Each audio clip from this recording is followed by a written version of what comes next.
This is Unconditioning, Discovering the Voice Within, with Whitney and Jenkins. Hello and welcome to the 86th episode of Unconditioning, Discovering the Voice Within, where I bring on guests and we talk about the inner authentic voice and the challenges and the rewards that come from following it. This week, I have with me Mary Beth Schrudder. After decades spent in the corporate world, juggling being a single mom while secretly battling addictions to alcohol, food, and toxic relationships, Mary Beth is now an expert in spiritual recovery, and she is passionate about empowering others to live their best life. Mary Beth Schrudder is a spiritual and transformational life coach and founder of Day One Life Coaching. Mary Beth is the creator of Addiction Recovery with the Law of Attraction, a unique deck of cards used to help people recover from addictions and destructive habits. Mary Beth is also an international best-selling author in multiple categories, including healthy relationships and leadership training. And as the host of the Spiritual Transformation podcast with Mary Beth, she does interviews with healers and the spiritually gifted, along with solo episodes on spiritual upliftment for her audience. Mary Beth is full of energy and wit and wisdom, and I think that you're really going to enjoy learning through her vulnerability and honesty through this episode. So here is Mary Beth Schrudder. I'm in Cincinnati, Ohio. Where are you? I'm in Nashville. Oh, okay, cool. We're not too far. So I used to be in a different room and the table was lower. Like this is a high countertop I'm sitting at. My cat would jump up and just be like, hey, like stick his face right in there. And so I started to call him my co-host, and then then he started like messing with the microphone and, so I was like, okay, we're going to find a new place to record podcasts because he's a little too fat to jump up here. So you're a problem solver. Yeah, exactly. No cats allowed. Okay, so the first question that I typically like to ask my guests, and specifically because you are helping lead people to align with their authenticity and like what their true passions or desires are in life through your coaching practice. When is the first time that you realized that you had like an inner authentic voice of your own that you were able to listen to and follow? I actually, from being a child, I knew I had that. And I did go through people pleaser phase, but I was always kind of in my own little world, if that makes sense. Like I was a sensitive kid. I was just feeling other people's energy, but I didn't know that's what was happening. I was just always overwhelmed and anxious. And I didn't know it was because I was feeling other people's feelings. But like, I kind of had this, a lot of trauma as a child. And like my parents divorced at 5 years old. And I ended up like getting extra anxiety. I already had the basic anxiety, but then when that happened, I was like, oh my gosh, my dad can leave and just leave. Like, and I hardly saw him, and that means my mom can leave too. I'm 5. So that's how my brain worked. Right. Yeah. Yeah. It was a huge abandonment wound, and then, so every time she left the house, I was thinking she wasn't going to come back. And, I think that I've always known, to answer your question, I've always been really authentic and genuine to my own detriment because I would piss people off a lot, if that makes sense. Like I always have been a person to like, I actually had to do the opposite and tone it down a little bit before I could become a coach because my delivery wasn't the best. Right. And I definitely didn't want to hurt people's feelings. But I was always kind of, just honest. Like I've never understood that. Like, it's almost like something, I don't have this filter that other people have. Like, wait a minute. Like when you ask me my opinion, you really don't want the truth. What, and I always appreciate the truth. So it was hard for me to understand because it wasn't relatable. When I asked somebody their opinion and, I want, even if it stings me a little bit, like, ouch. That's okay because I want to know the truth so that I can improve. So I've always kind of had that in me to be I've always just been into spiritual seeking and personal development and psychology and all of these things. And a lot of it was because I had all these spiritual experiences as a child. I thought everybody did. I just thought it was normal. And I guess I just looked at life differently and I didn't realize I was so different. And then it got it got more and more apparent as I got older. Did I answer your question? Yeah, absolutely. So like I just want to like, go back to little you for a minute because your parents were going through a divorce and I'm sure there was information that they weren't telling you and being so sensitive, you probably had to fill in the blanks yourself about what was happening. So were you during that time, did you feel like you were able to express your authenticity and That's a great question. And Mhm. no, not then, because I didn't really know what divorce was. I just knew my dad was gone. Like I said, I was 5. Um, it was the 70s. I'm 50 years old. So in the 70s, shit was different. It was different. Um, there was nobody talking about therapy. My dad, literally, I remember it. I remember being 2. So I have a freakish memory. But when I was 5, I'm out there playing ball in the driveway by myself. And he comes out and he's like, "Hey, I'm not gonna be living here anymore." And I was like, "What?" And he was just like, "Yeah, I'm not gonna live here anymore. I'll come see you on Sundays every now and then." I was like, "Okay, bye," and my mom didn't talk to me about it. Like, just there wasn't this big production, and they might have thought, well, let's not make a big deal of it, and then it won't be. But it like you said, that left me with all these questions, and but I didn't even know what to ask because I was 5, right?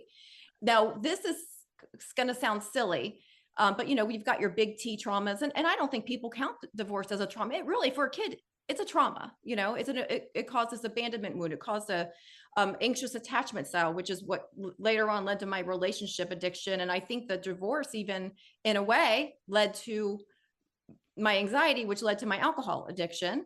So it's all like tied in together. And then it also, and I'll tell you how in a minute, led to my food addiction, like all of it together, right? Because what is addiction? We're self-soothing. So I'm gonna tell you this little T trauma right around the same time. And this is so messed up. Like, I just can't even imagine this, like doing this these days. My parents decided they like right before their divorce, I woke up one morning and I had this blankie, right? I took it everywhere I went. I'm 5. But I wake up this one morning and my blankie is not there. This is a little T trauma, but to me it was a big T trauma because that was how I self-soothed. That was how I was able to fall asleep at night, and it was just it was just everything to me. And I took it everywhere. And they decided it was because I wanted to take it everywhere. I wouldn't leave it at home. That's why they're going to just throw it away in the middle of the night. And so I woke up with it gone and they were just like, "Yeah, you don't need that anymore." And it was that I felt like at the time, honestly, that was a huge betrayal. It felt worse than the divorce, to be honest with you. And both of them happening simultaneously was really bad. Yeah. So then Wow, was horrible. they took your sense of comfort away and in a really uncomfortable moment. I'm Oh, really yeah. sad. Yeah. Well, that was right before the divorce. So it was like a double doozy. And then, so my dad, like, I didn't, like, he was supposed to come over every other Sunday, and then he would always be late. And in retrospect, he had a problem with alcohol. Like, I didn't know at the time, but I remember just sitting out there, like, waiting for him. And we only like saw him like a little for a few hours on Sunday, like every other Sunday.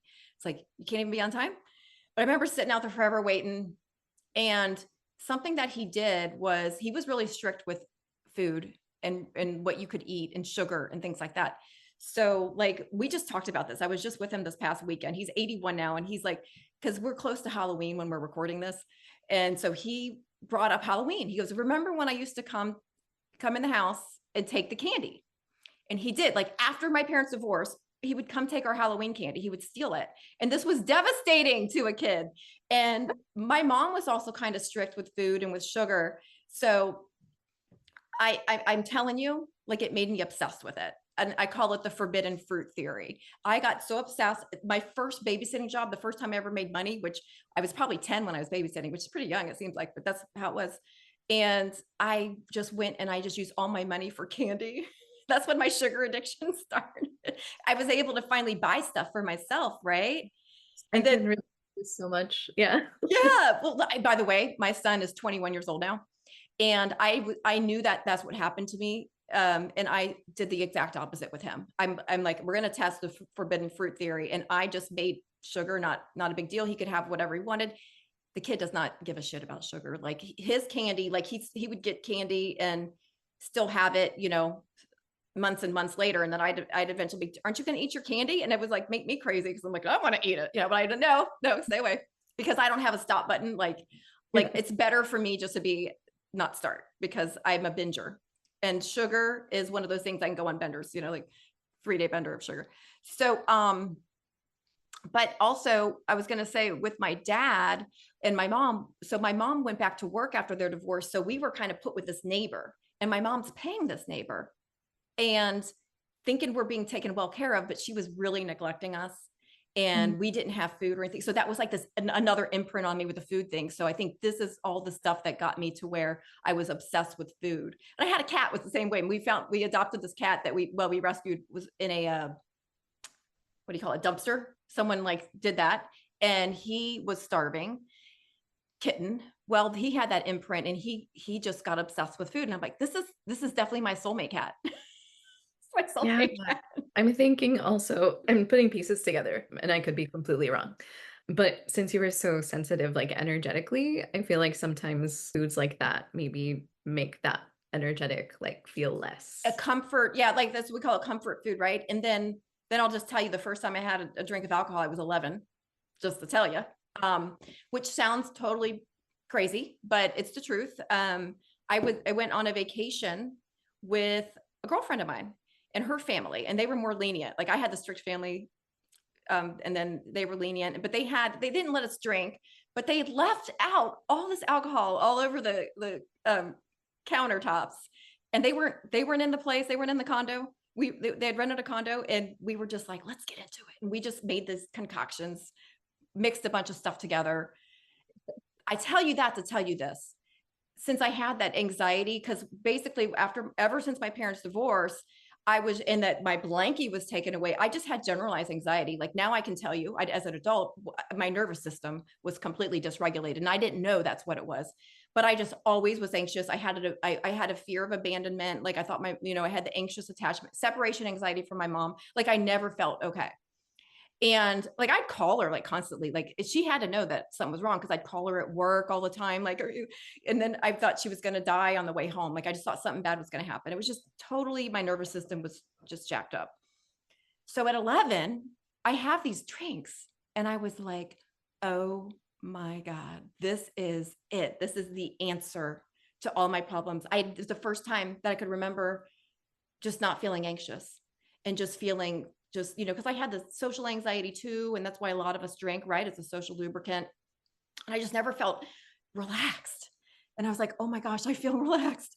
And so it took, like, my 11-year-old brain was like, this is the answer to my problems. This is my self-medication, right? And of course, I didn't become a regular drinker at 11 because I couldn't get my hands on it. But I got a boyfriend at 14 who was older, 2 years older than me. And he always had his hands on it, and he would, supply me with alcohol. We drank together all the time. So I did start like regularly drinking at 14, Mhm. and smoking weed. And like, I mean, he was a horrible influence. We were dropping acid, I did ecstasy, cocaine. Like, I mean, I've got the addictive brain, and we could talk about that later if you want, but there is a difference with a typical brain and the addictive brain. And I'm like, it's well established that I've got the addictive brain.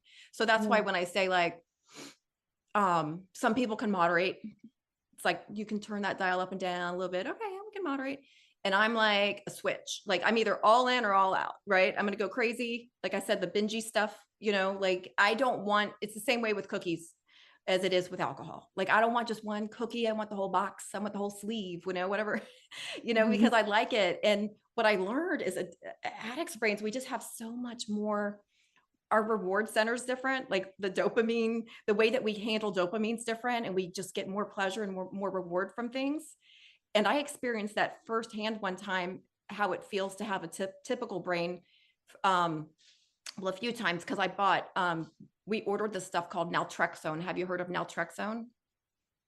I think so, but for the It's listeners, prescribed. It's prescribed here in the United States. And it's actually like, I mean, I'm not recommending it. I'm just saying, like, so one of my friends had watched, when you drink a lot, you surround yourself with drinkers. And actually, most of my life, I didn't realize I had a problem with it because I was in denial, right? Denial is a strange phenomenon. Like people would even tell me, and I just thought I was fun and they were lame, or they were being controlling, right? Like it was, because I Mhm. compare myself to other people who drank like me or people who drank worse than me. That's who I was comparing myself to. And it's so normalized and it's so glamorized in society. Like I really didn't see it as a problem. until my 40s, which is when it started really affecting me physically and things like that. So in Mhm. my 40s, I started to realize, God, I always thought I could just really easily quit. And then when I tried, it was like, okay, this is how you know you have an addiction, guys. Like, just try to quit something for a week. And Yeah. if you can't quit it for a week and it's really driving you crazy, that's an addiction. It's kind of like a bad habit that goes awry. How often were you drinking during that Every time? day. So what I would do, I was in the corporate world in my early 40s and 30s, but I was like, it was my reward. Like, I deserve this. This is what I did after work. I'd go meet friends. We'd go to happy hour, and like every day, it's what I look forward to. It was a huge part of my life. And um, it's a lot of it was I started gaining weight. I wasn't sleeping well, and alcohol really dysregulates every system in your body. But I didn't know that it was the alcohol that was causing me the sleep issues, and that came later. But let me tell you about naltrexone first, because I don't want to forget, because it's so important, because some people this could really help. So my friend saw this documentary called One Little Pill, and it's about the Sinclair method. And the Sinclair method is that you take this one little pill, naltrexone, an hour before. It could be an hour before you go to a buffet, an hour before you go to a party, so that you don't overdo it, because it's an opioid blocker, or some people call it an opiate blocker. It blocks the pleasure centers of your brain, not completely, but to where it makes you more of a typical brain person. And so we ordered it. We didn't want to order it from our doctors, because in the United States, you know how it is. Like, you get labeled something and it messes with your health insurance. Oh, she needs this for alcohol. She's an alcoholic. Well, let's start raising Yeah. her premiums, things like that. So we ordered it from an online pharmacy. It came from India. It took forever. We're like anxiously waiting to get our naltrexone, because we wanted to try the Sinclair method, because what it does is, since it blocks those pleasure centers, it makes you not as likely to binge, right? Because that's why we're doing it, is because we have this, like I said earlier, we've experienced more pleasure. We get more of a rush, that dopamine hit, right? So we did it. We all did it the same night. We all took one pill and then waited an hour and then had a drink. And I was like, what in the actual hell? Like, I've experienced a typical brain, because I drank this full glass of wine. I felt a buzz. Like, you could tell I had a buzz. You could tell I was impaired, but it was so different. Like, night and day. I was like, I totally get it. If this is how normal brains feel when they drink, no wonder they can just be like, no, I don't need another one. Or they could leave half a glass of wine, because, or they could leave their cookies, because it works with food too, you guys. Like, this is a pill that's available. And for people who aren't ready to quit drinking alcohol, it might be something you want to look into, because it is called the Sinclair method. So look it up. And naltrexone is the name of the pill. And it's just something that, if you're considering it, you might want to play around with it. It's definitely was a turning point for me. I didn't quit drinking because I didn't quit drinking because I didn't stay on that method, because I didn't like that, like how it made me feel. It was like, well, why drink? I'm drinking for the fun. I'm drinking for the pleasure. Yeah, like there was a time in my life I was in a constant state of overdrive, and just between like balancing life and work and relationships, and I was like performing full time. I ended up in the hospital, and so it gave me a lot of time to reflect on overworking can also kind of be an addiction, because sometimes it's an escape from actually addressing issues that you need to address. So I really started looking at my own mental health and what I can do to increase my focus during my work time, be most optimal, and to build the resilience and clarity over time. And it created a foundation with 5 key pillars: sleep, diet, exercise, stress management, and supportive tools like exogenous compounds. And one tool that's been a game changer for me is Magic Mind. They have these focus shots that give me a sense of clarity in the morning without the caffeine crash, but still allows me to drink coffee as a ritual that I like to keep in my life. It's just a signal to start the day. And then there's sleep shots. They help me wind down and have a truly beautiful, blissful rest at night and wake up feeling refreshed. So together, these 2 things have brought balance and have broken the cycle of trying to find quick fixes, and has offered a solution for sustainable energy. This January, Magic Mind is encouraging all of us to prioritize mental health and wealth within their 24-hour pack. Focus and sleep shots are bundled at 45% off. And you can find the link for this offer in my show notes. So if you're ready to break free and start building mental resilience, now is your time. It's really interesting because I remember you talking about like when you were 11, it made you feel relaxed. And then later on, it made you feel excited and more of like a dopamine feeling. It does switch on you. I'm glad you said that. Like in the beginning, it helps with anxiety, and progressively it causes anxiety. There's actually a saying that drinking alcohol is like pouring gasoline on anxiety. I don't know who said it. It wasn't me, but it's from somewhere. And I'm like, that was so true. And then later, like what I really learned that I had to get rid of alcohol for good, like when it was just no longer, I had no peace with it anymore, is when I added on an addiction recovery niche. Probably my higher self was telling me to do this, right? But I really still I wasn't completely in denial because I knew I was having negative effects with it at that point. So I was already a coach. I've been a coach for like 7 years, something like that. And I was helping people a lot of other things. You know, I've had a lot of other good things in my life that I could help people with. This alcohol was the one thing that I still like, that wasn't serving me, but I still carried it with me. So I added on that alcohol addiction, or it was just addiction recovery niche in general. But as I was learning about it, as I'm learning more and more about addiction, and then I read this book called Alcohol Explained by William Porter. Really good book, guys. Like, but don't read it unless you're ready to quit, because there are things that you can't unknow once you know about it. Like I knew alcohol was not good for our liver. Everybody knows that. And I'm like, well, I'll take some milk thistle and B vitamins. And I'm like, I can just supplement that away and cancel it out. But that's not really how it works, right? We can't just take supplements and cancel out like the poison that is alcohol. But that's what I told myself for many, many years. And yeah, so with this alcohol, I forgot where I was going with this. Oh yeah, the book.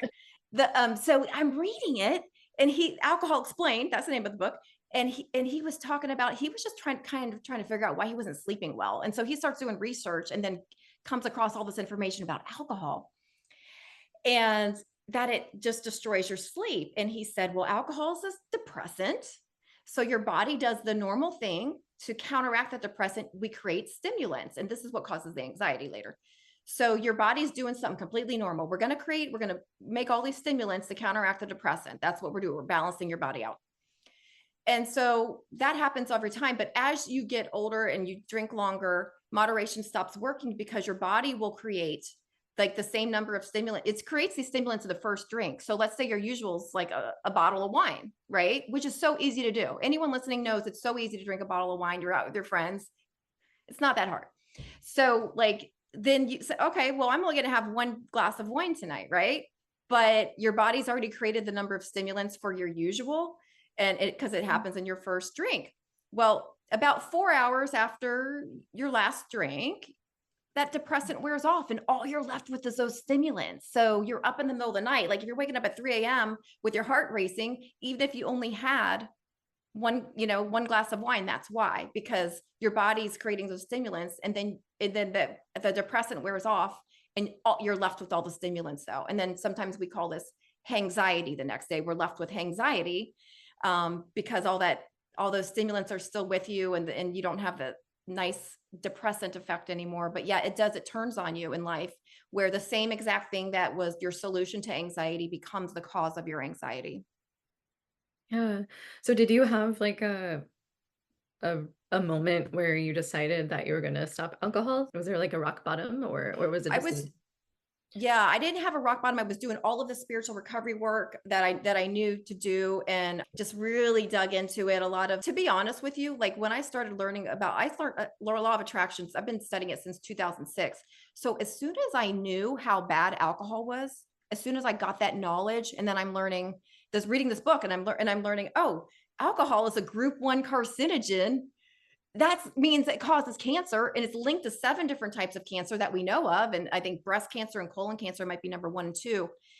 And that's the group 1 carcinogen is as bad as it gets. It's right up there with tobacco and asbestos. It's right up there. So I learned that. I'm like, a lot of times you guys just knowledge, like learning about this stuff. You know, I learned that, and with the sleep thing, and I'm gaining all this weight, like and it was because I was developing insulin resistance. You can't just drink alcohol every day and expect it to not affect you, you know, like, cause I drank for 30 years when I started, right? So once I had that knowledge, you know, I was going to help other people. I could know I have this thing with integrity. I can't be helping people with something when I have that same problem. So that helped. And just learning that stuff, like I said, like, don't read that book unless you really want to quit, because I could no longer have peace with it. And I've been doing spiritual recovery work all along with other things. So when I say that, I'm talking about meditation, breath work, grounding, you know, moving my body, doing things like I have a rebounder that I get on every morning for like lymphatic system and things like that. There's so many things, just being out in nature and just really going out of your way consciously every single day, even just to have fun. Like, I think a lot of us forget, like, we're supposed to be having fun in life. That doesn't mean we need to be having fun 24/7, but we need to lighten up a little bit. We should wake up, you know, we happy a little bit, you know, and not talk ourselves out of that happiness with negative thought loops that we tend to get into, right? And like, we shouldn't wake up and be like, oh fuck, I got to deal with another day, oh my god. And same, you know, and I didn't like my life in the corporate world, and it got easier. I did slow down my drinking a lot just when I started coaching, just naturally, because I liked my life better. So that's something that helped hugely. And then, yeah, reading that book and learning more about the negatives. I also teach law of attraction.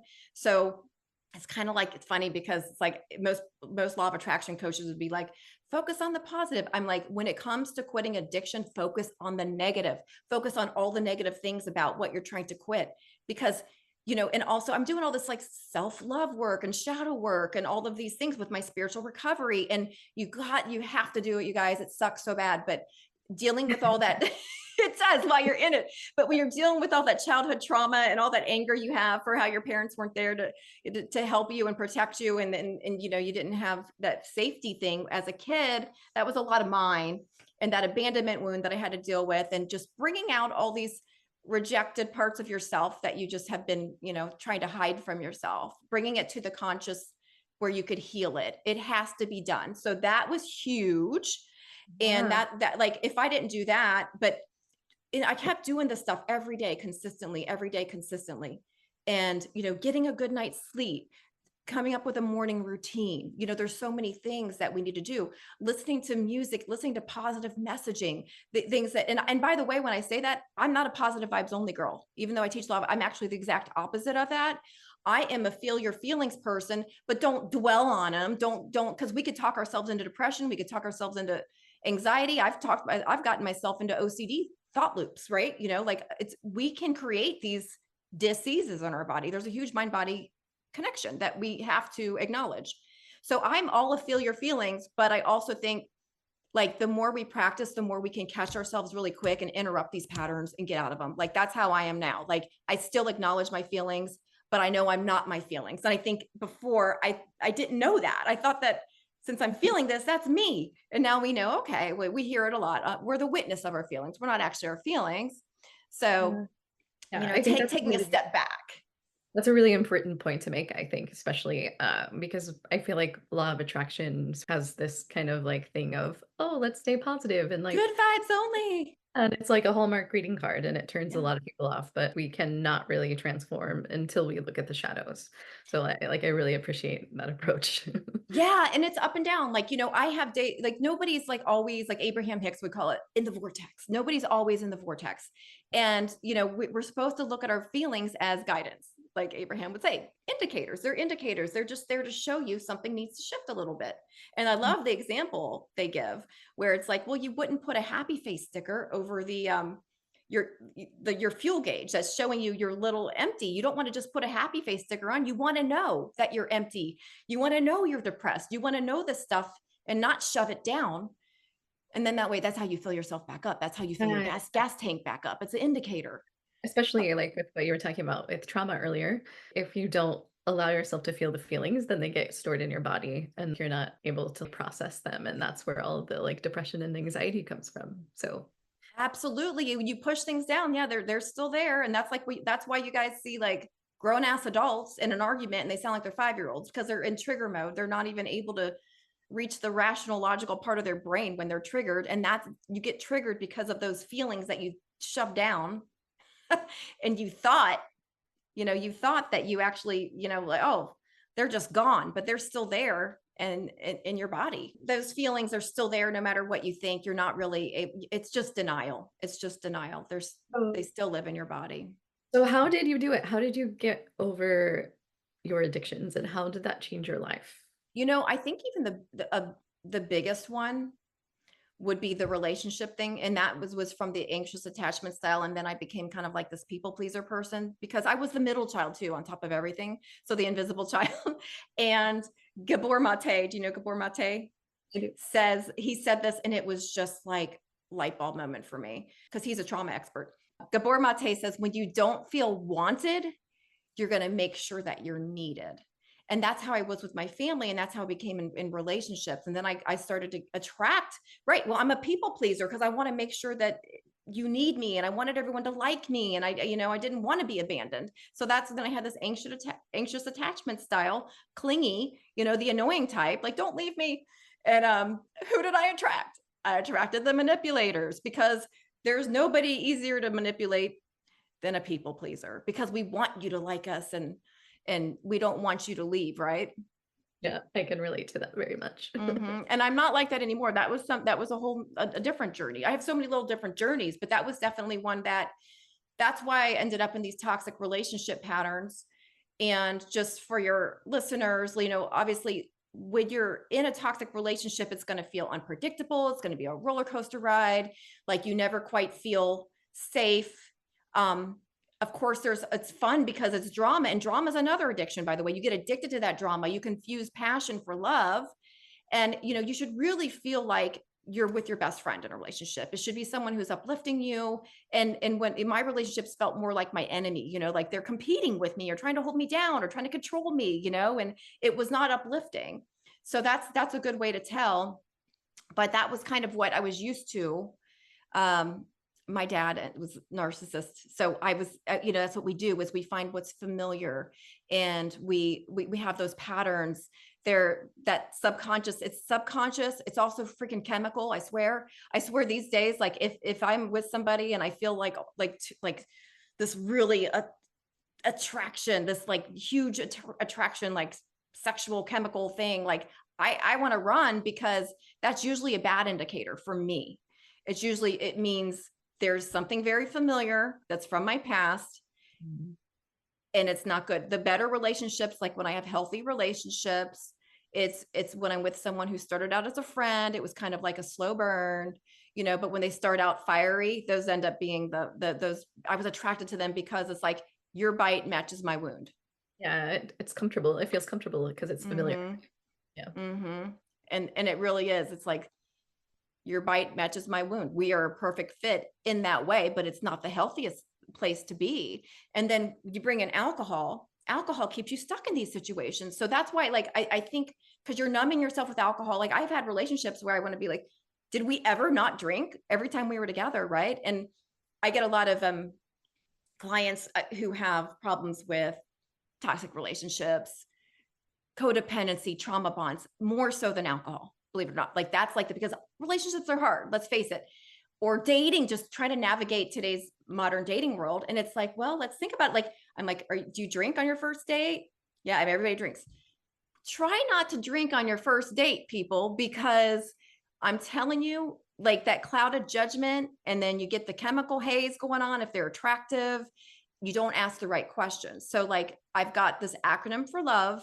This is what you want to ask when you're dating, and you don't want to wait to ask. You want to ask questions about their lifestyle. So L is for lifestyle. O is for open mind. That means, open heart. Well, open mind's good too. We want that too. We want both. Open heart, open mind. I might add that. So we want to find out, are they emotionally available basically? And are they open to the same thing you're looking for? Like maybe you're only looking for casual. That's okay. Then you're a match.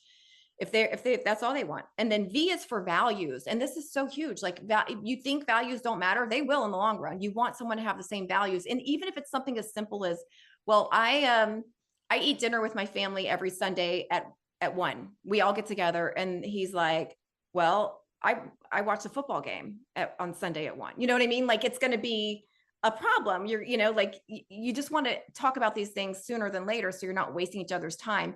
And then E is for expectations. And that could be anything like, do you want children? Oh, no, I don't want children. You're not a match. It doesn't mean someone's bad and someone's good. You're just not a match, and that's okay. So we got to expectations. Where do you want to live in the future? I want to live at the beach. Oh, I want to live in the mountains or in the country. We got to ask questions, and nobody vets their dates, and they end up jumping in bed because they're drinking, and you're basically are sleeping with strangers and then wondering why it didn't work out because you didn't get to know them. Yeah. And also, I wonder, like, maybe, because you work with people on this, do people even really know what they want? I hate to say this, but most people I've noticed, I'm uniquely qualified to answer this question. About 95% of people in the dating world are very dysfunctional. They don't do personal development work. They drink a lot. They're not healthy with their lifestyle at all, like when it comes to eating or anything. And that's, I'm serious. Like, this is how it is. And I've been on the dating apps, and it's really interesting because, and they don't know what they don't know. Like, people who aren't doing that, you're either into self-development, spiritual upliftment, all those things, or you're not. There's really no in between. Right. There's not. There isn't. So I've just noticed the majority of people just, want to have fun. And I was in that, I'm not saying anything negative about that because I lived there. I was always a seeker. I was always into personal development, but I had that denial thing in the way. So I think a lot of people are walking around like that, like their actions don't match their words because they can't see it. The hardest thing for us to see is ourselves, right? Other people, like just like when I didn't know I was drinking too much and everyone was trying to tell me, and I was like, I don't know what you're talking about. I'm good. You got the problem because you're boring and I'm fun. But, I just couldn't see it. I just couldn't see it. But there's with the food addiction too. I think what saved me from that is just knowing myself.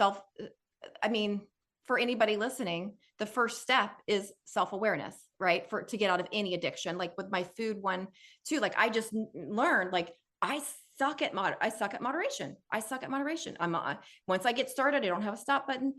But guess what? It's my superpower too, because I'm really, really good I'm an extremist. So I'm great at abstinence. I'm fabulous. I haven't had a drink of alcohol in over 5 years. I don't eat sugar. And guess what? It sounds, oh, that's so sad. Well, I don't crave sugar anymore because it's not in my body. Just like I don't crave cocaine anymore because it's not in my body. It's no different. It's no different. So it's like, you just got to know yourself. So I quit sugar before alcohol.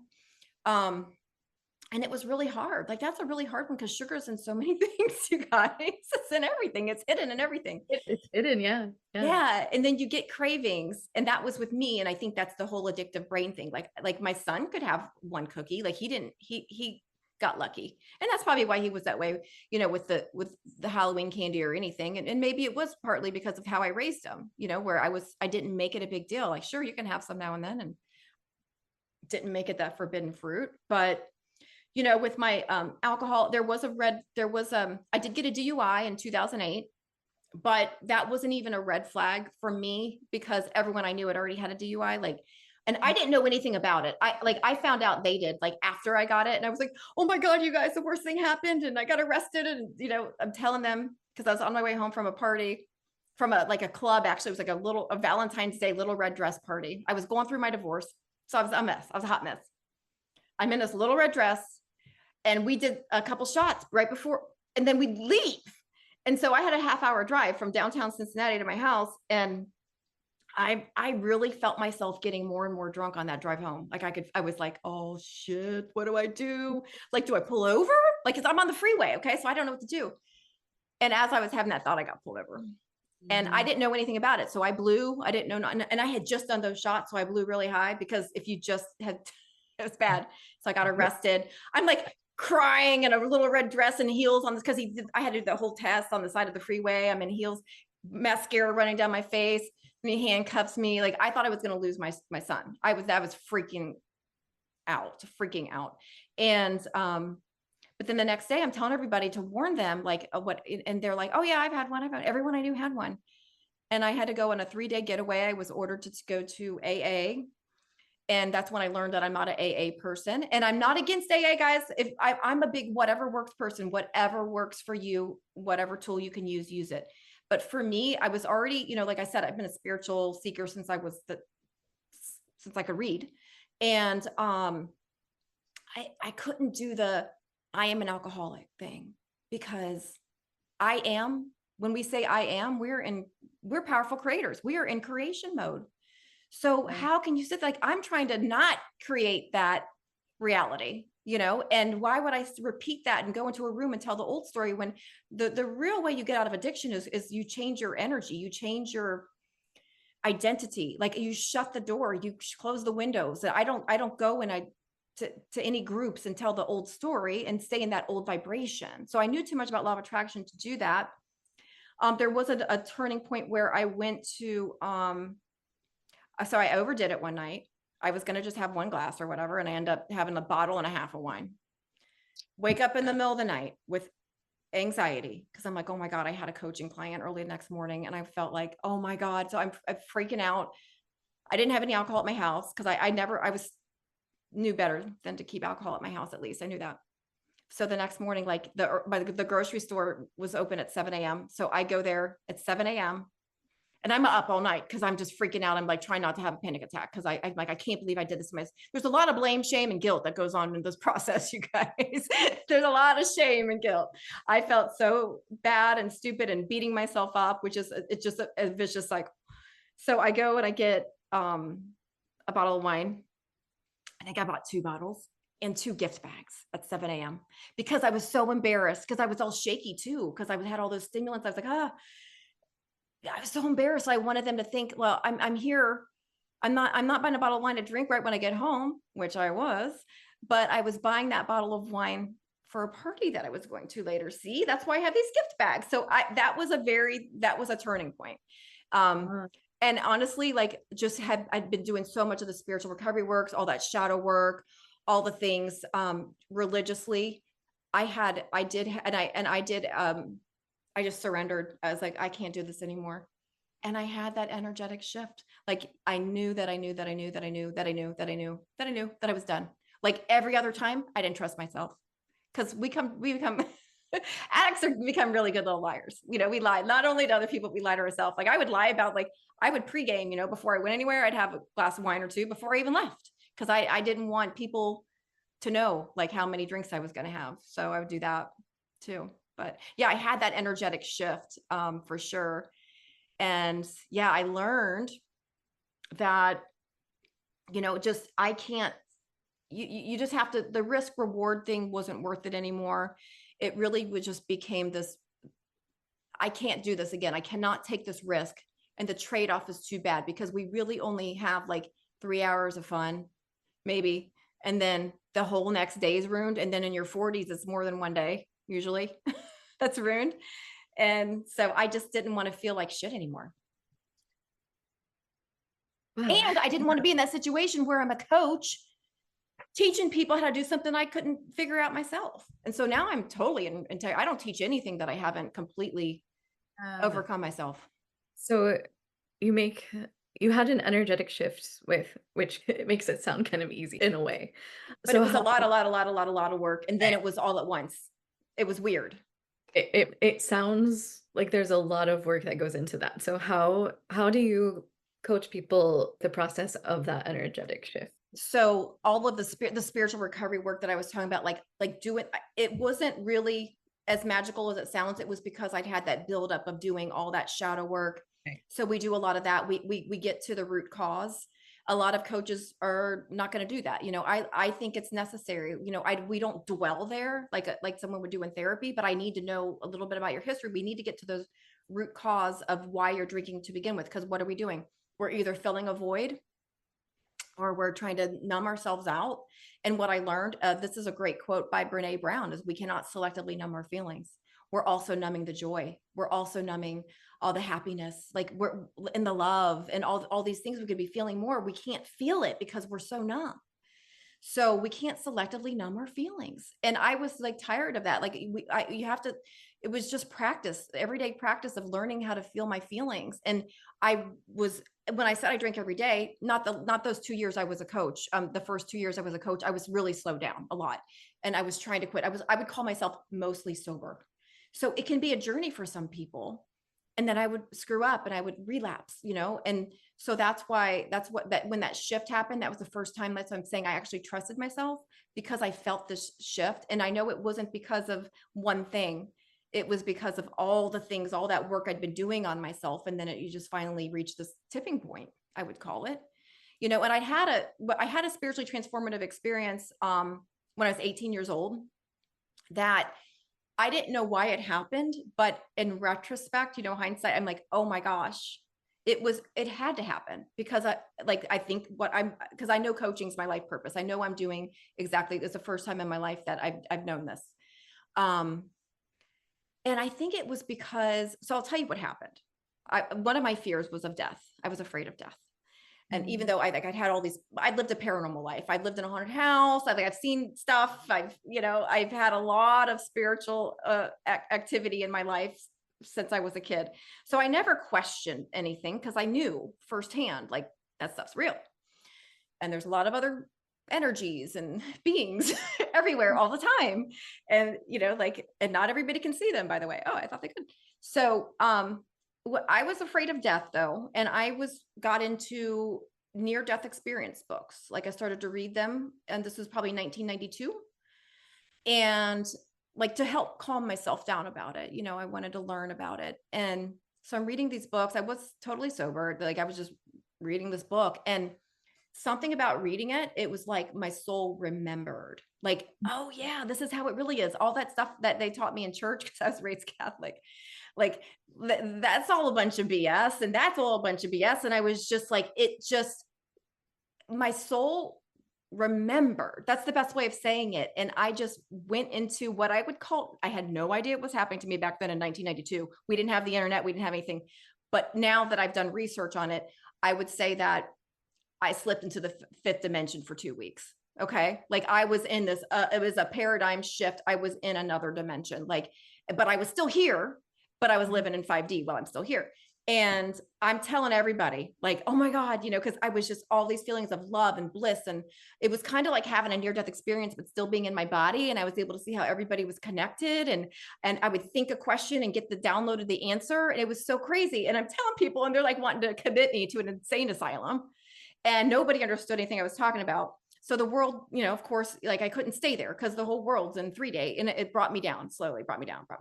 Suddenly I'm like slammed back into 3D, and I got really depressed because of the contrast, because I didn't know how to integrate it. I could have found a tribe if it happened these days and had some good guidance, but I didn't. I did go to the library. I did go to bookstores. I'm trying to read about it. So I had some sort of idea, but it wasn't helpful because I'm still all alone in this world, right? My family had already moved. Like I was on my own since I was 17. That's another story. But I was in Houston, Texas at the time. I grew up in Texas. And I just I couldn't connect with anybody anymore. So I think this is when my addiction got worse, is because I'm like, well, I really only feel connected to people when I'm drinking now. So I think that 2 things came from that. First of all, there's that saying about enlightenment. Before enlightenment, chop wood, carry water. After enlightenment, chop wood, carry water. Same shit, different. Here you are. You're still here. It's still you. So but I think that I needed to experience those high frequencies and that connection because I was going to be teaching it later in life. And I think I had to embody that in order to have the confidence to teach what I teach, because I teach as a law of attraction teacher, I'm talking all the time about these things and frequencies and like now I can teach that with confidence. And then also I don't even know if I wasn't meant to have the struggle with this addiction, but able to teach it because it might've been part of my life purpose, because it's like, that's when it got really bad after that.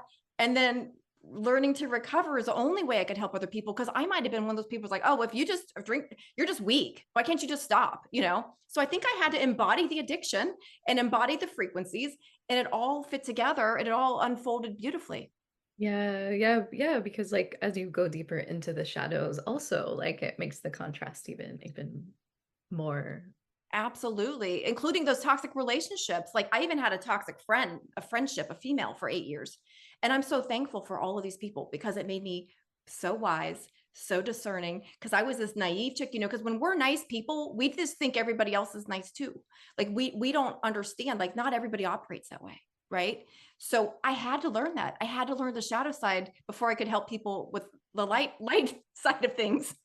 Yeah, you have to learn just how dark like people can be, right? To be able to, yeah. Yes, this discernment is something I would never trade anything that I went through for the clarity and discernment that I have these days. Yeah, I can relate to that so much. I'm so thankful for it. Like they were my, like, and maybe these people that I'm talking about on the other side, they're these, like, they're doing me this huge favor. Like they were like, hey, I'm going to be the villain in your life and I'm going to do all this stuff. So you learn how to be independent. So you learn how to not be a people pleaser. So, they're sacrificing themselves maybe to be the villain in my life so that I could learn all these lessons. Like we don't know. And that was just their purpose. That's the role that they played in my life. They're my best spiritual teachers. So good.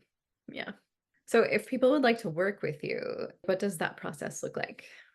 So if anything I said sounds like, maybe coaching might be right for me. I've got these habits. I feel stuck in life because, a lot of it's like people who feel just stuck in like with their life purpose. And we do a lot of work with that. And I'm an intuitive coach. So what I would say is go to my website because I do offer a free discovery call, which is just a Zoom call one-on-one with me.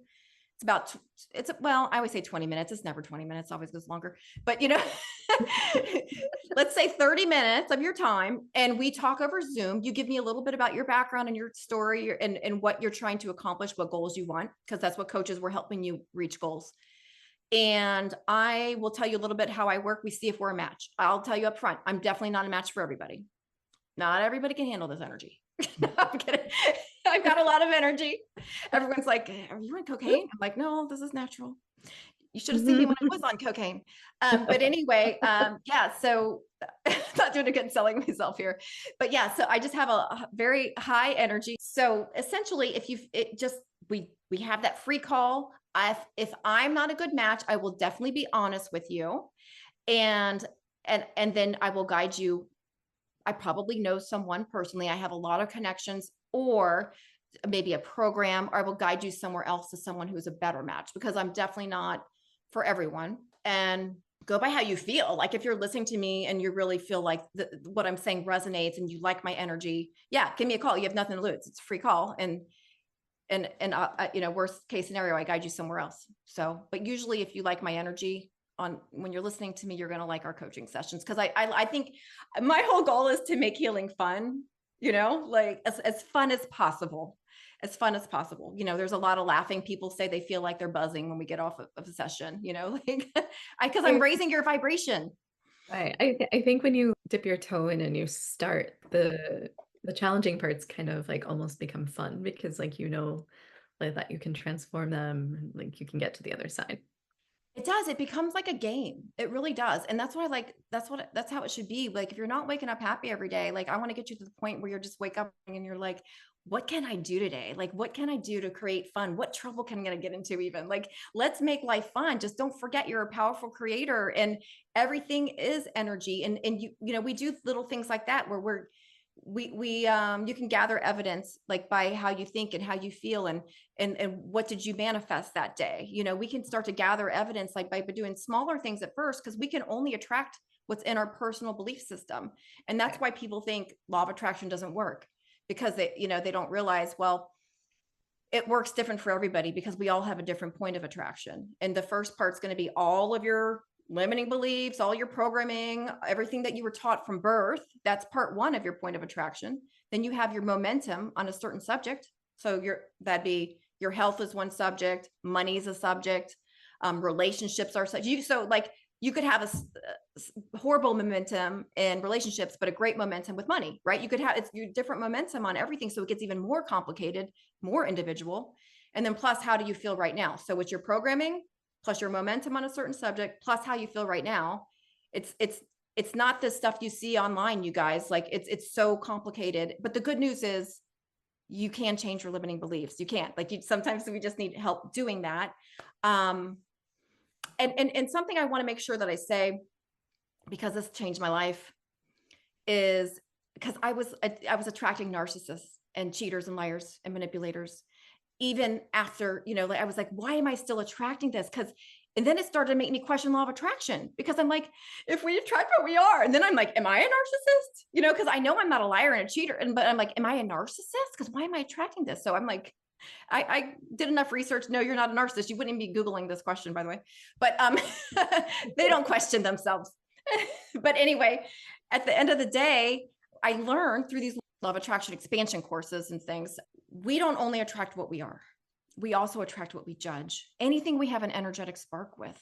So if you think about it, I was very judgy because of my past. I still had these judgments towards manipulators, liars, cheaters, narcissists. Like, I was extremely judgmental.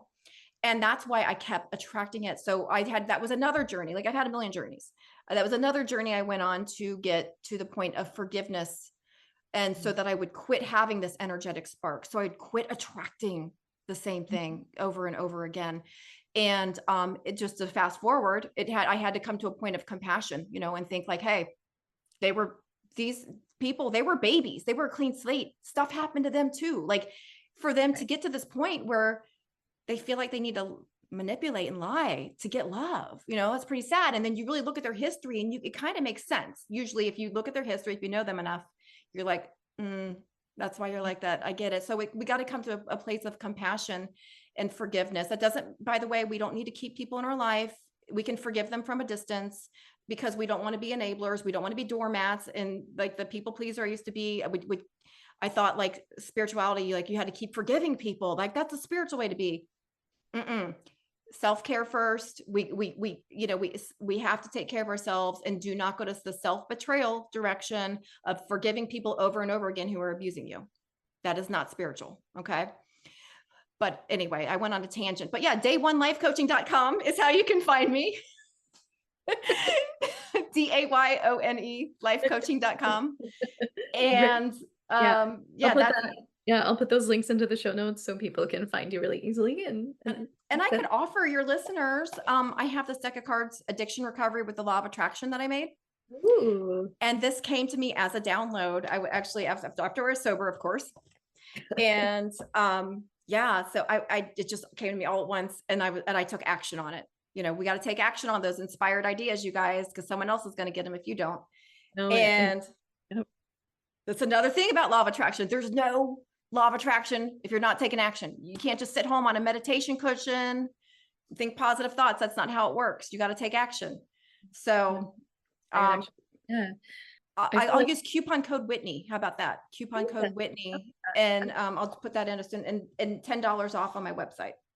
Yeah, excellent. Thank you so much. I feel like I took action by having you on the podcast, because you've definitely like shared some things that I needed to hear today. So yeah, fine. And even if they're just reminders, I mean that happens with me. Like, I hear things that I already know, but I'm like, oh my God, I need that reminder, because I'm not applying it, because knowledge is meaningless if we're not applying it. Yeah, or integrating it. Yeah. Integrating it. Yeah. Better word. Yeah. Integrating. I usually wrap up the conversation with this one last question, and sometimes like it can be very simple, and sometimes it can go off on another tangent, and it's fine either way. Okay. But that question is, if your inner voice had a billboard, what would it say to the world? If my inner voice had a billboard, what would it say to the world? You are enough the way you are, and it's never too late to change your life around. Like, I didn't get sober till I was 45 and my life just completely improved in every area when I let go of alcohol. So if you feel like there's something in your life, it could be food, it could be relationships, something toxic that's holding you down. Just maybe it served you at one time. Maybe it served you. It's okay. Maybe it's time to let it go, right? And your life will improve so much when you let go of these attachments, because that's what they are. They're attachments. And, it's not only alcohol, but even overthinking is an addiction. Negative thinking is an addiction. We got video games. Like I was going to say for kids, but really adults we're escaping our reality when we're doing this. And even shopping, working too much, escaping through work. There's all kinds of ways, Netflix, that we find to escape. And it's just like, come back to the present moment. That's what my inner voice would say. Like, come back to the present moment, get rid of distractions for a while, tune into your higher self or your inner being, whatever you want to call it, because that's where you're going to find your answers. And that's where you're going to find the self-awareness that you need to let go of these things. Absolutely. Thank you so much for that wisdom. I appreciate You're it. welcome. Thanks for joining me. Thanks for having me. Thank you so much for joining me this week. If you're listening and you like what you hear, please consider subscribing and rating this podcast, as it really helps get this podcast out to other people who might be interested in hearing it but don't know about it yet. Also, don't forget that you can get 45% off of the Magic Mind 24-hour pack with the focus shot and the sleep elixir with the link that is in the description and the show notes. Contact me or reach me. You can reach me at unconditioningpodcast@gmail.com or unconditioningpodcast on Instagram. Thank you so much. And until next time, stay tuned in to you.